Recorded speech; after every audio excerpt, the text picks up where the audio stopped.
both have been spending a lot of time. So by the way, Reinhardt right? is my actual name. It's not an Overwatch character. Right. I was here before. So you had it first. Exactly, and then they asked for my permission.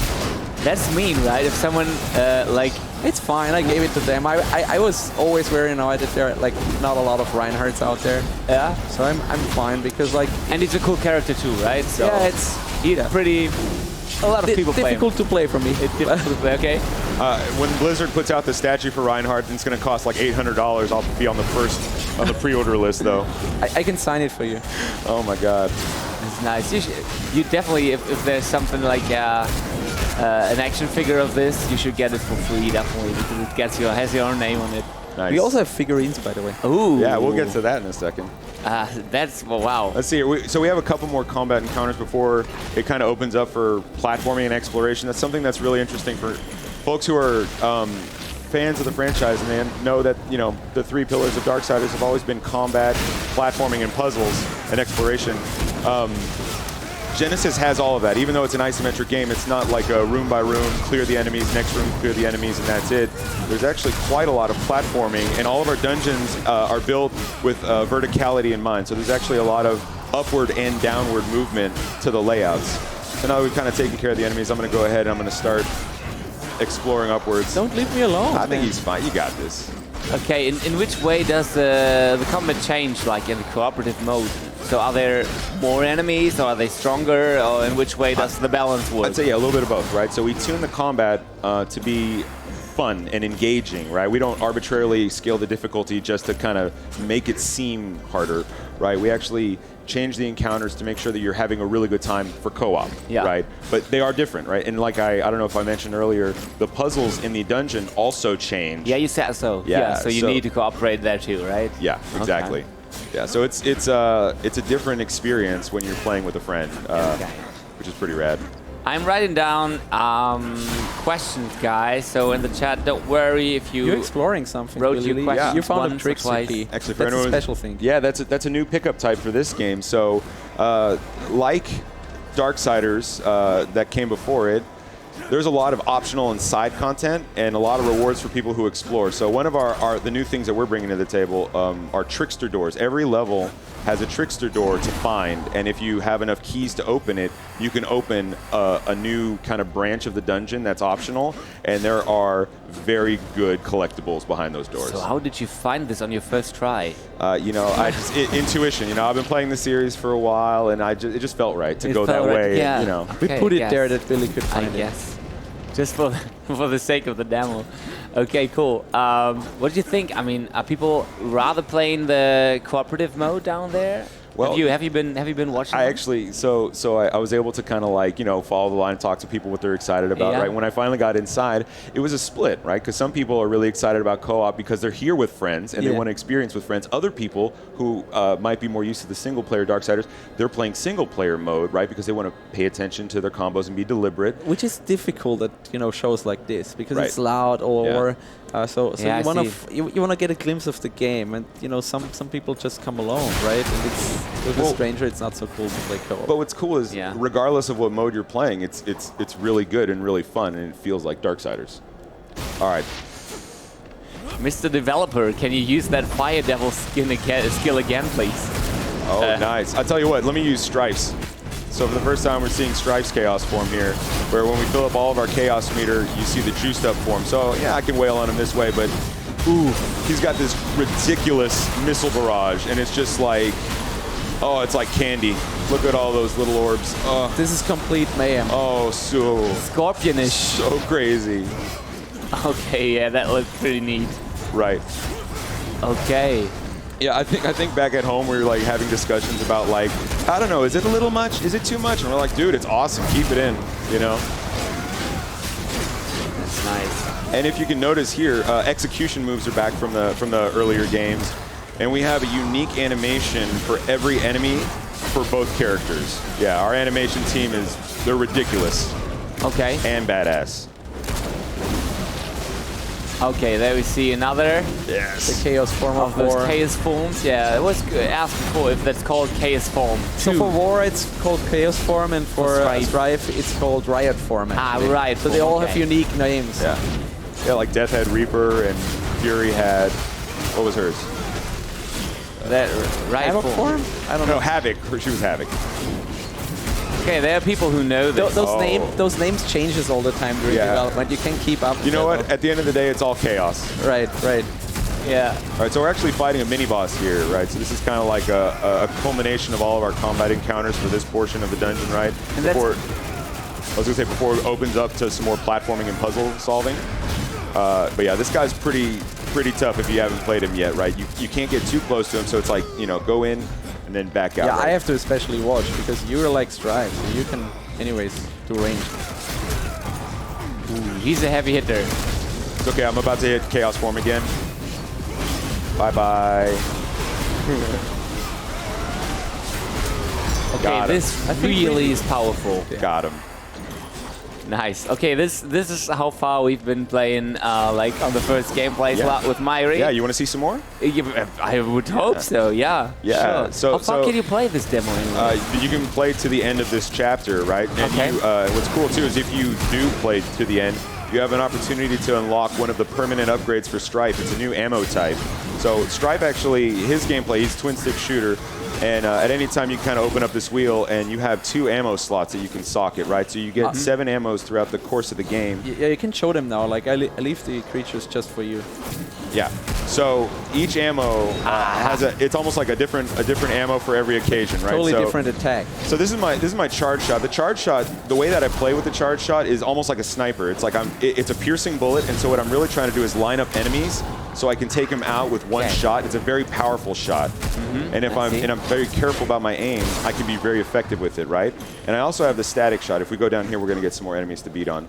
The static shot is really cool because you don't have to be so careful about your aim, because if you get swarmed by a bunch of enemies...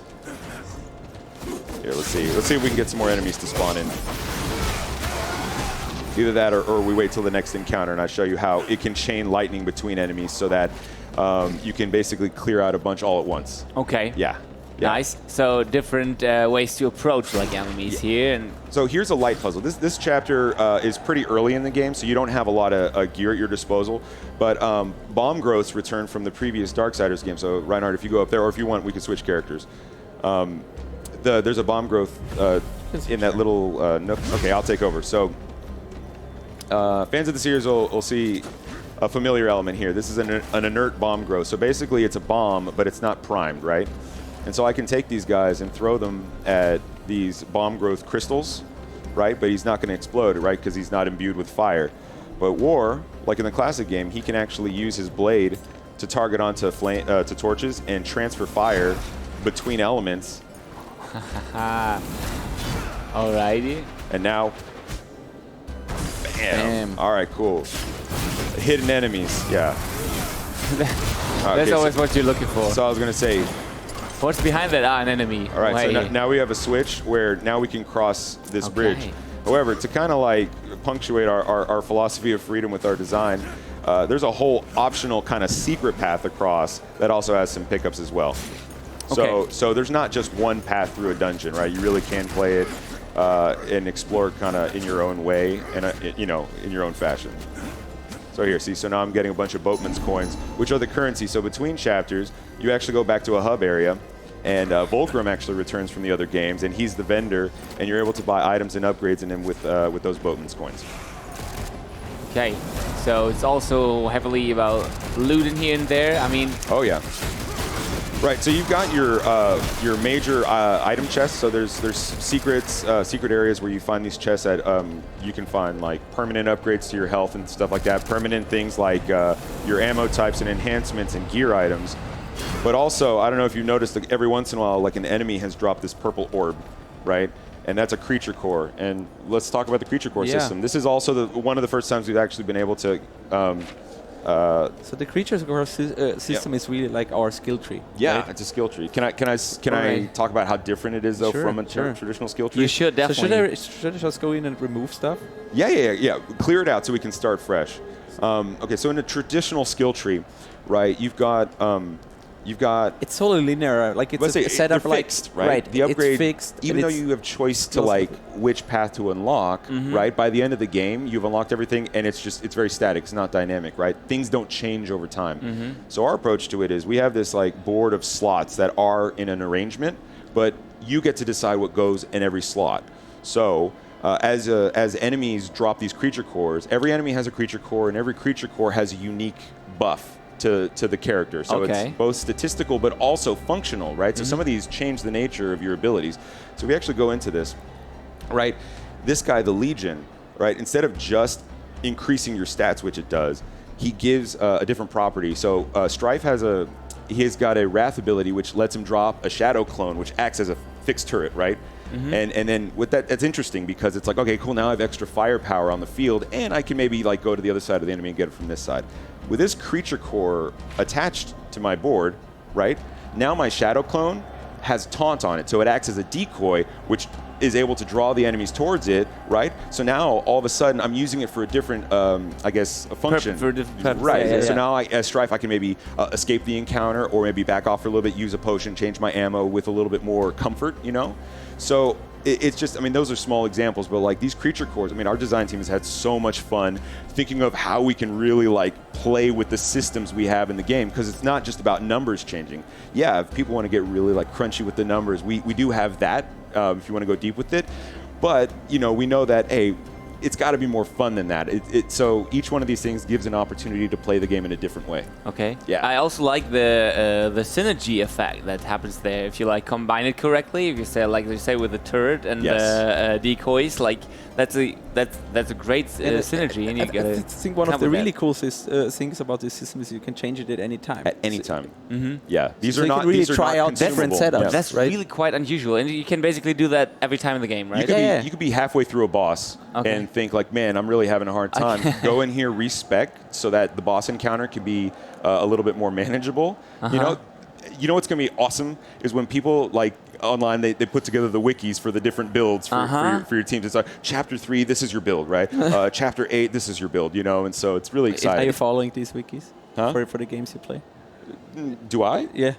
I mean, I have my own. Yeah. I have my own wiki. I really want to figure it out on my own. Yeah, it's kind of fun, right? Yeah, but I mean, if you're getting really frustrated because you can't get like past the boss, like or a chapter or whatever, but then you can at least try different builds, right? Right. Yeah. And so it's going to be different. Of course. Play your own way. Play your way. If we notice here down at the bottom, right, next to your kind of your base stats, you've got this power level, right? This is this bigger font right there. So we do, as you go from chapter to chapter, we do have a recommended level, right? We don't gate you from entering a level. You don't have to be a certain power level to play a chapter, but we do have recommended levels, so you're at least aware with how difficult it might be. But also on the fly, when you're selecting which level to play, you can change the difficulty too. So if you just want to enjoy the story, you can change it. You know, like if it's just kind of you're having trouble on a chapter, just change the difficulty, get through it, and then, you know, move on to the next chapter. Okay, so there's basically two things that influence the difficulty level there. Right. Right, okay. So if you want to have a really hard time, I think there are such players that really like the challenge, and they play it on hard mode, and they gotta like I don't know what's doable, like 2 or 3 levels above, or what's possible. Sure. What do you think? I mean, you can go into a recommended level 800 with a 200 power, you know? I mean, and if you can make it through, that's pretty awesome. You're just bragging rights right there. Okay. Yeah. Okay, but you probably need some time for this, right? Yeah, I'm sure there are some streamers who really try to pull it off live, and we're actually very excited to watch those. Yeah. That's also going to be fun. Yeah. Let's see. Okay, maybe you can do some changes to this board right now and see how it affects the. Do you want to do it, or you want me to take over on that one? Actually, back at So, as long as you have connected nodes, right, you get the additive benefit of everything. So everything combines, and that's your power, right? So at any point, I can unsocket. There's no cost to it to respec. It's not a lossy thing. Every core you get is permanent. So let's say I want to go down this path instead, this configuration, in order to get to my major cores. Now, major cores are dropped by bosses and elite enemies, and they are the most powerful. Like, for instance, this guy right here is a lava roller. He's not a boss in the game, he's a mini-boss, but he adds a lava trail to my dash. So now all of a sudden, this thing that I've been using all game to like move around faster or get out of the way of enemy attacks, I'm now using to route enemies, or now I'm using to create traps for enemies. So it's this thing that I've been using one way has now an entirely different purpose, right? Okay, so yeah, sure. it's very dynamic, right? Now, so I got this branch lit up. That's a nice idea. At any time, I can go down this way. It's pretty cool. Yeah. So we really want the player to feel, the freedom to, experiment really, because that's what's fun about it is finding what works for you. Mm-hmm. I mean, they're not set to approach it the way you tell them to, but they're really free. I like that too. Again, talking about the wikis, I mean, it's not a shame, I think, to look up the setup, but then it can also be a challenge to look up the solution they got there and make it even better, right? So or tune it, make it tailor-made for your own playstyle. Yeah, sure. Playstyles are different. So tune it slightly, but you have the basic setup at least, so you don't have to figure out everything. But there might be, as I said, some skills that work together so well that they have basically no alternative to it, or almost not. I don't know how that will work out. Okay. And we should play the boss, maybe? Yeah, let's do it. Before that, I just wanted to point out, too, this is a 2-character game. So both characters have their entire suite of collectibles for, these permanent upgrades to their health and their wrath, their abyssal armor. Enhancements. All their enhancements, the gear, right? So this is twice the usual character content of a Darksiders game. Yeah, we're taking it real seriously. There's a lot of stuff in this game. I can see that. And there was the question whether or not this is it considered a spin-off? This is a little away from the mechanics now, but as you've been saying, we've been taking this very seriously. We were always don't call it spin-off, but I mean, it's a different take on the Darksiders series. And I mean, story-wise, it's actually a prequel. It's a prequel. So it's actually our equivalent is it's the Rogue One. What Rogue One is to Star Wars, it's our Rogue One. Okay. Right? Yeah. And it basically leads up to the events that happen in Darksiders 1 when the apocalypse started and war comes to Earth. So right after this, you can actually go in and play Darksiders 1. Yeah. Which people might actually do. I don't know if there are people playing. There are still some people who might have never played that, right? Yeah, and to do the correct play order too. Oh, we're now here in the boss fight. Yeah. So this is a story sequence. So it has this comic book style. We can listen to this real quick. Oh yeah, all of our dialogue is fully voiced. Right.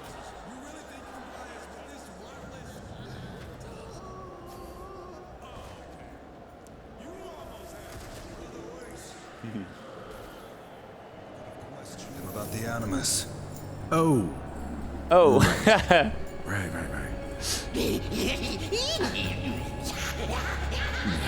Myri says she loved that art style. She said that really got her. It's the same artist and the animation team from the other ones too, right? So it's and the ones that were on Battle Chasers as well. Yeah. Yeah. So we had these sequences in Battle Chasers Nightwood 2, and in Airship Syndicate we got Chuck Guerrero, who is one of the original franchise's creator. He was a comic book artist. So this is where this style comes from. Okay. And he really puts a lot of effort into all these pieces, and he wants to make them really look good and unique. And as you said, it's fully voiced. It's a piece of art also, right? It is. It's an art style, right? Sure. As you said, it's gonna be fully voiced. How about localization? Yeah. So we also localize it in German, French, English, Italian, Russian, Polish. And most of it is all gonna be fully voiced, or no. So the voices, not everything. The voices will be English and German mostly. English and German. I think we might do Russian. We don't know yet. Okay, cool. So if you guys right now watching from Russia, you can say if you want it localized, and maybe you have an influence on this. Yeah, we usually try to translate our games into as many languages as possible, and Russian is usually in the setup also. That looks like Smaug's place from the Hobbit movies that totally. Moody streams. It kind of does, right? Yeah, we've had a lot of fun with our boss encounters and designs. Every boss has kind of a different kind of theme and twist to it. This is the first boss of the game, and so you're pretty early on, and so we really focus on making sure that we're testing your combat prowess, right? This is a battle that you're going to do very poorly at if you stay still, right? So it really does kind of force you to kind of have this constant momentum and be very mindful with your combat. So I'm using my static shot now with that arc lightning, which is very helpful because right now Maman has summoned this magic mirror that creates clones of himself. So as he goes inside the gold, I start to lose sight of which one's the real one. And so I see. So the static shot's a really good way to just be like, you know what, I'll just shoot one of them and it'll chain to the real one, you know? Okay. Yeah, so... Can they also attack the clones, or are they just like... Yeah, no, they can attack. Oh. So each artifact, so that's kind of the mechanic here. Each artifact has a different kind of like combat puzzle element, right? So this thing is shooting orbs, which is almost like a bullet hell, me trying to get out of the way. Maman himself has this like bullet hell style attack. I've got this hammer stomping down. The mirror creates clones. He could summon a coffin that generates ads. And so, but what's cool is you can farm the ads in order for, you know, to get health orbs and stuff. So there's a lot of variety. I just ate it though. I'm in a bleed out state. Oh, damn it. Let's see if you can get me. It's fine. It's fine if you can. Stay alive. Stay alive. It's okay. Stay alive so I can come back. And use your potion. Don't forget your potions. Okay, so... I have 0 left. Oh my god, if we use all our potions, that's okay. Because now I'm going to wreck. Bye-bye. So, but there's a... revive mechanic, I saw, just can help your so the other player can revive. Yeah, exactly. Yeah. Okay. Yeah. So yeah, we did it. But there's there's no friendly fire in it, right? No. I didn't see any of this. Okay. We want the combat to be really fast paced. I think this would make sense. What's Lucifer planning? Start talking, bitch. We may spare your miserable, pathetic life. Lucifer's shown me treasures beyond any that existed in this world. Your threats mean nothing. That's hardcore, man. I thought Strife was a wisecracker. What's he doing, like blasting talking. guys in the face? Too bad. You wouldn't have spared him either way. Yeah, I figured it was worth a try. Seeing gold makes people crazy. What about all this stuff? Leave it. Samael knows about this place now. There's probably enough here to rebuild his army 10 times over. You good with that? Okay, fine. Let's go. But I'm taking the souvenir. He's not. I like the animation. I like the gold, the coins flying around. By the way, when they were in the fight, and there's all this gold flying around. Can I tell the story? Yeah. Okay. So what's so funny is like how those little details make such a big difference. There was a gentleman that I was giving a demo to earlier who saw the video, the trailer, right, which has some of the Maman fight. And at that time, that footage was taken before we had those particle effects in place. And so he told me, he said, you know, I was really disappointed when I saw the trailer, and I wanted the coins to be flying. And then I showed him the demo of the up-to-date version, and he saw the coins, and that's the thing that he was the most excited about. And so I'm like, these details matter. And we have a tremendous team of artists, and everyone, whatever thing they can add to the game to make it more beautiful and a better experience for the player, they're doing it, right? We can't help ourselves. This is so funny. I mean, most people don't have the chance to like see a game in the development process, and things like adding music to it, for example. I mean, this makes such a big difference. It's a completely different game because the atmosphere just suddenly is there, right? Did you know that the composer for this game is Gareth Coker? He's the guy who did the Ori and the Blind Forest soundtrack. And Ark. Oh, really? Just these beautiful soundtracks, and that aesthetic brought into Darksiders. You know, it's funny to say something so sinister is a very beautiful soundtrack. Yeah, actually, people on chat were asking about like if we like release the it soundtrack somewhere, at least in a trailer or so. So we'll definitely like show pieces of like and give glimpse of the soundtrack, and like with the collector's edition, you get a soundtrack CD actually. Yeah. Okay, really? Yeah. Hey, speaking of the collector's edition. That's a cool extra. Speaking of the collector's edition, we got some what a great figurines in here. So want to do an unboxing here right now? Yeah, I think no way. Live. Okay, cool. So this comes with a collector's edition, right? Right. So it's again a big collector's edition. Yeah. We got here the Strife figurine because Strife is for the first time featured in a Darksiders game. Now people can finish their collections from Darksiders 3 where they got the other 3 horses. Yeah, in the Apocalypse edition. Yes. We had Daniel from Gaia Entertainment in our morning show today. So we already got a glimpse at this figurine, and he brought it with him. And actually no one has this yet, right? So no one has this yet. I'd say some lucky folks that have come to see our press demos have been able to get one, right? Okay. But they're very limited. Very limited. I can see. So they go on that one. There it is. Look at that guy. strong. It's looking so cool. So beautiful. It is. And actually... And it's a really high-quality figurine. I mean, we really try to put all these details in, like make the color like it's in the game. I mean, even the stand. Look at all the detail on the stand. The bullet shells and the skulls and stuff. Yeah, it's really tremendously cool. But I think you guys are known for like having good quality items in the collector's editions, right? Yeah, totally. So we want that. I mean, there might be people. There might be you want to people put out it on there your shelf or like on your desk who buy those collected editions only for the figurine and never play the game. Well, this would be fun. I hope not. I'm about to say good for them, but please play the game. Please play the game. We have we also have this giant Strife statue over here. Yeah. And Daniel told us this morning the fun fact that actually this giant figurine is a replica of this one. Yeah. So exactly. this was first, and then they supersized it. And did you know that the folks at Airship Syndicate helped to to get make the pose and everything like that? Even like we the were socket. involved. The developer was involved Yeah. in the statue as well. Yeah, he said that we were really in the context. pose, our lead designer. Yeah, Steve Madureira. Which makes absolute sense. I mean, it should, like, as you said, it should look like in the game. And so, as you remember it, right? I'm just blown away. Just everything from the sculpt to the painting detail. I mean, no wonder everyone wants one. I mean, we've had to turn people down who keep coming by the room for, eat with or without an appointment, and they want the statue. And I feel so bad turning them down, but they're super cool. So cool. Did you got your statue already? You know what? I don't know. I mean, if the team at home is watching right now, so the thing, I'll he's try, lying but because he gave away his statue. I don't have room he in my wants luggage. to make the fans happy also. This is true. But we'll get you one. As a true user experience person, my job is to make people happy. Yeah. Yeah. Even if it makes yourself unhappy in this specific... He knows he will get one. I'll set him up. I suffer in silence. You know what I mean? He knows the right people, right?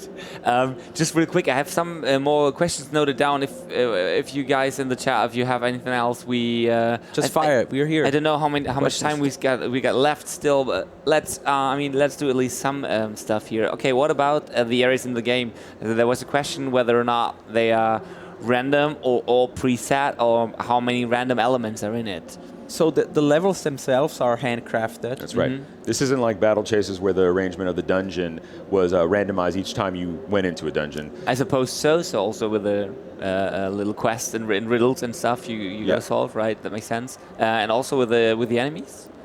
In terms of, like, are they randomized? Is there No.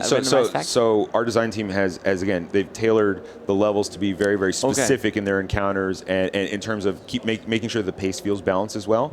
So yeah, there really aren't any random gameplay features.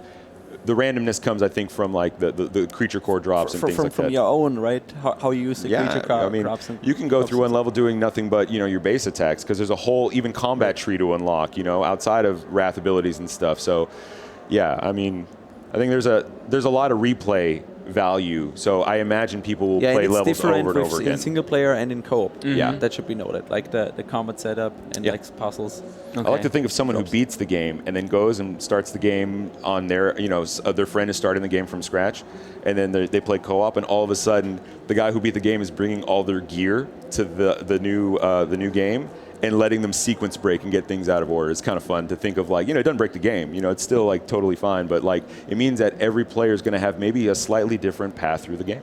At what playing time are we looking at here? I think it's something similar than Darksiders 1, so around like 15 hours. But again, like there are a lot of replay value out there, and usually the thing is, like, we're always wrong about our own playtime. Yeah. So it could go over that, right? I mean, we're just like, we're rushing through the levels and we know it all, right? So our estimations are sometimes off, and it's, You were really quick here, right? Before, true, right?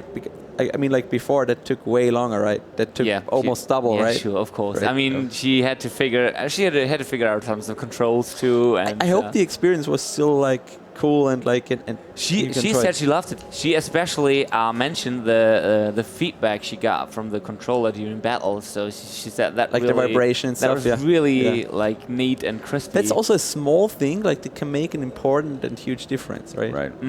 So I don't know if we have the game running on the feed right now. We can make that happen. Show. Yeah. Just real quick to kind of just show some other things and talk about some other things that we didn't get a chance to show in the demo. This takes place about halfway through Chapter 5. So during the course of Chapter 5, you actually start in an overworld exterior, where you can summon your horse. So horses are in this game. You can ride your horse. And you can fight on a horse. And we have a new combat suite that you can only do on horse. You can do horseback combat, and I want to say that Strife can shoot guns. There's some from the horse. From the horse. There's some really cool encounters that I don't want to say too much right now, but it is like we take full advantage of the horse. So the horse is back, maps are back, all that kind of stuff, you know. But at some point in this overworld segment, right, you get to the entrance of the dungeon. It's actually horses are back, right? Because everyone has their own horse. Horses. Yeah, that's right. Hey, we're getting to meet Strife's horse for the first time, and that's a Mayhem. Yeah.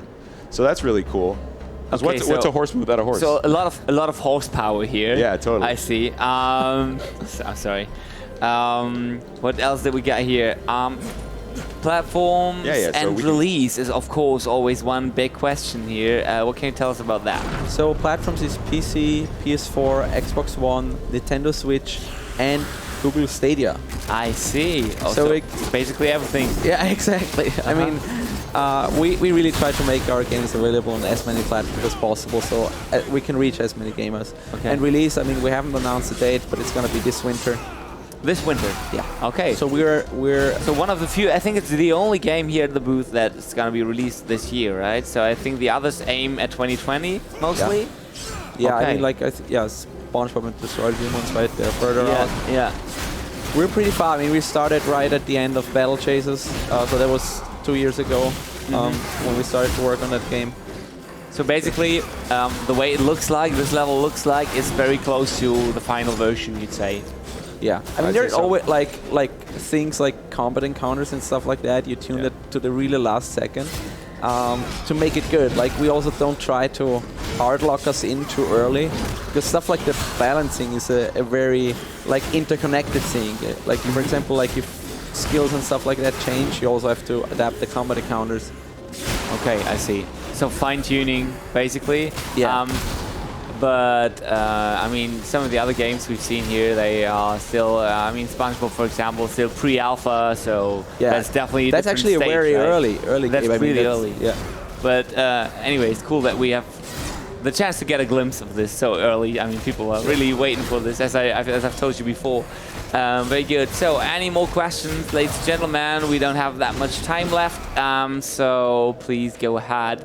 If there's anything you need to ask right now, you could do it, because when else do you get the chance to like directly talk to the people involved in making this game? Yeah. So you should definitely take the opportunity. What do you think? I mean, now talking about your personal preferences here, what are your favorite features of this game? Mine is co-op. I always like I love co-op playing, and I always like excited for like an action adventure like Darksiders. So actually, the very first one, I didn't work on the game. I was a fan, a player. I played it, and I just found out accidentally about it, and I'm like, wow, this is like Zelda, but like with much cooler combat. So, and then like, yeah, the co-op thing really my big thing. Okay. I think what I like, I mean, I'm a collector. I'm the explorer. I like to find every nook and cranny, and I'm a completionist, right? So my favorite, it's rough, right? Because my favorite thing about this game is like there is so much to find and so much to do that if you're like this, you know, OCD, you like to find things and collect things and complete things. Like this is the game for me. So 15 hours would not be the aim then. No. Yeah, there's like I said, there's a lot of game in this. Okay. Yeah. Yeah, I mean, we just saw, as I said, we just saw the first episode, and depending on your playstyle or your experience with the series and everything, you'll probably be faster or a little slower, maybe here and there. What else have we got? I can't read the last question right here because the clock's in the way. I think there's a good one. Can somebody chat so the chat goes up? Why did you decide to make this only two players? Only two players and not all that's four. That's an interesting question. I mean, right? It would have been a natural thing actually to do 4 of them, right? Because it's 4 horsemen. But on one hand, I think we want to focus on making all the the moves and like how you play them really good, and that's just a lot of work. And with the 2-player setup, you can really focus on things like making it really good with the 2, and so we opted to just go with the 2. Okay, which doesn't mean that there's not gonna be a version whatever or another game in the future which has at some point all 4. I mean, if that's feedback you guys got, I think one day maybe. Yeah, right? yeah.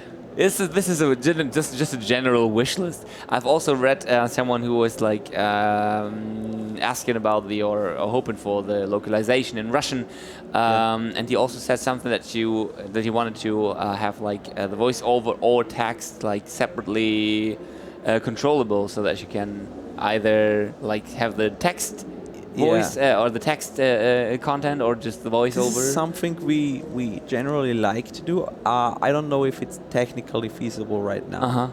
I know like on Darksiders 3 we couldn't do it, but we'll take a look. We'll see. It's good to hear that from people, that it's actually a feature they want. But for example, like in Darksiders 1 and 2, you can do that, like on War Master Edition and Definitive Edition. Where can people like get in contact with you if they want to add general feedback? I mean, do you have like a good point where to go to, like where you collect everything?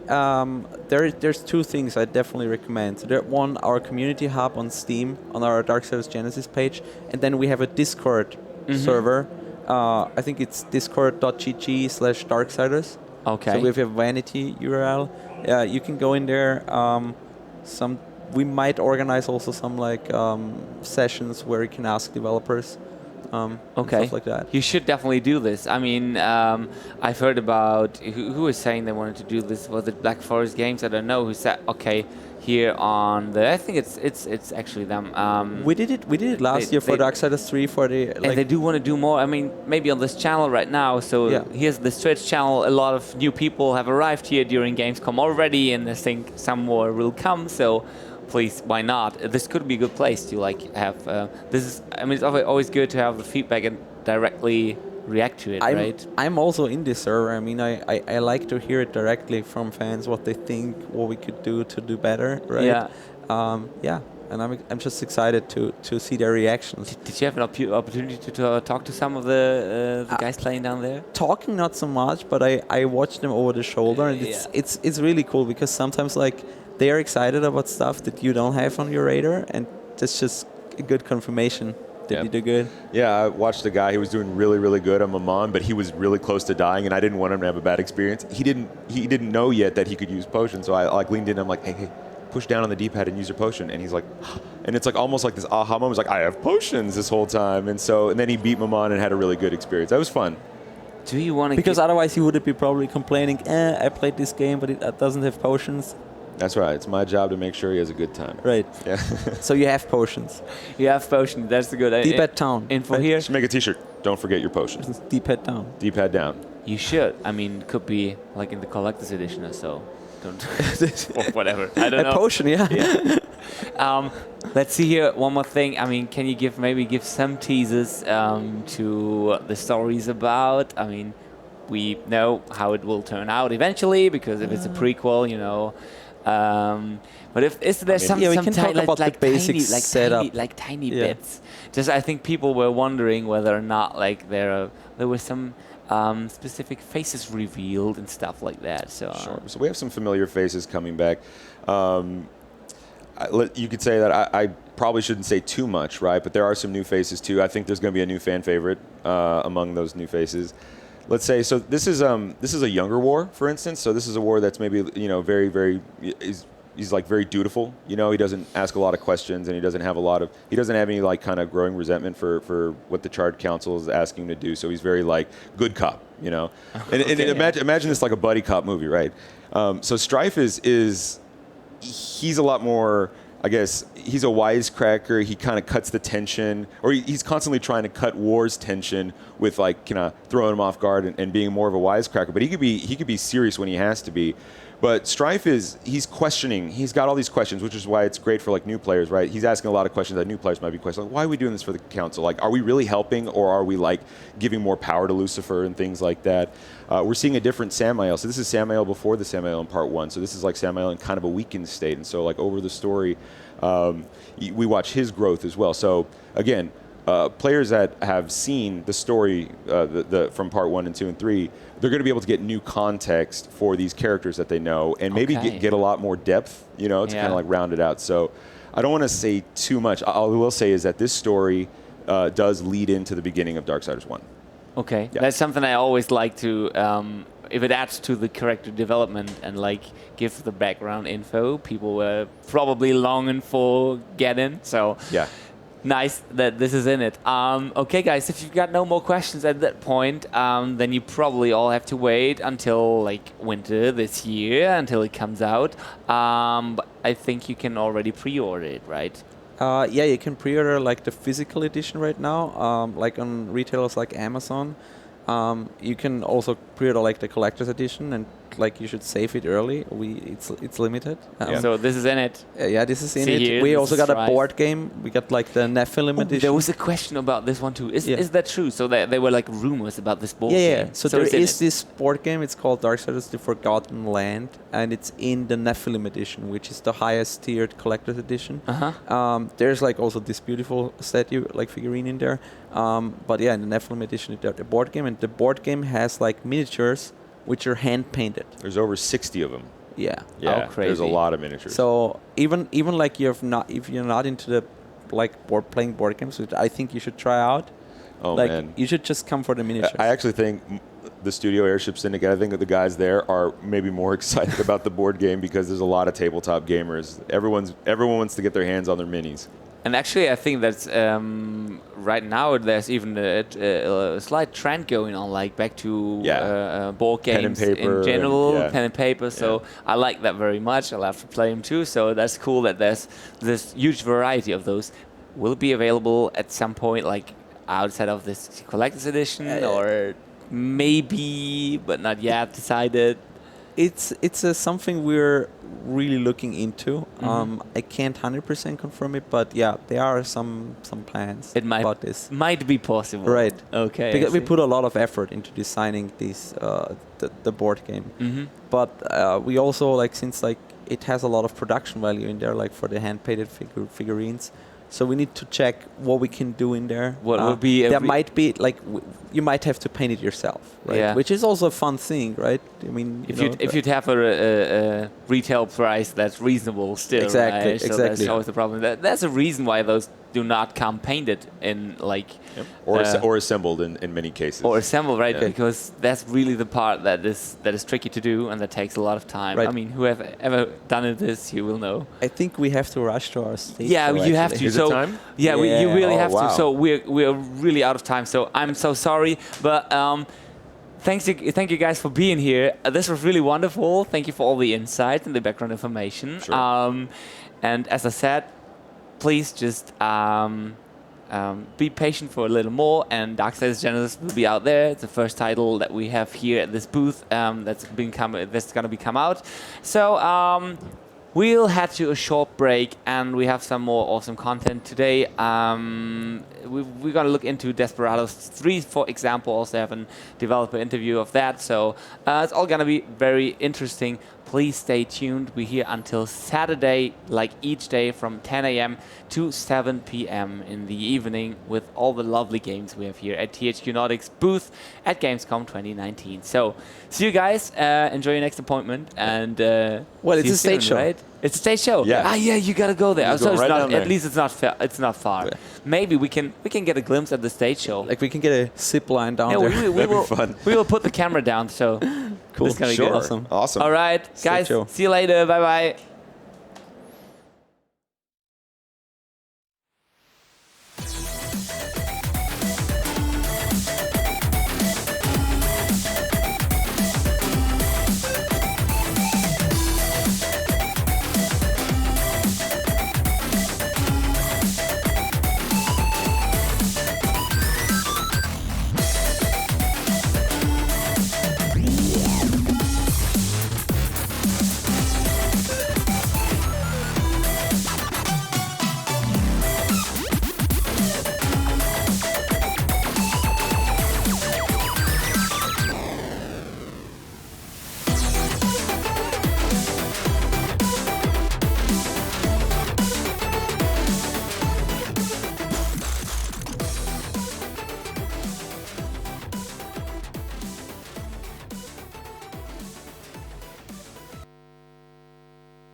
Build your fortress to defend against the Clockwork Horde.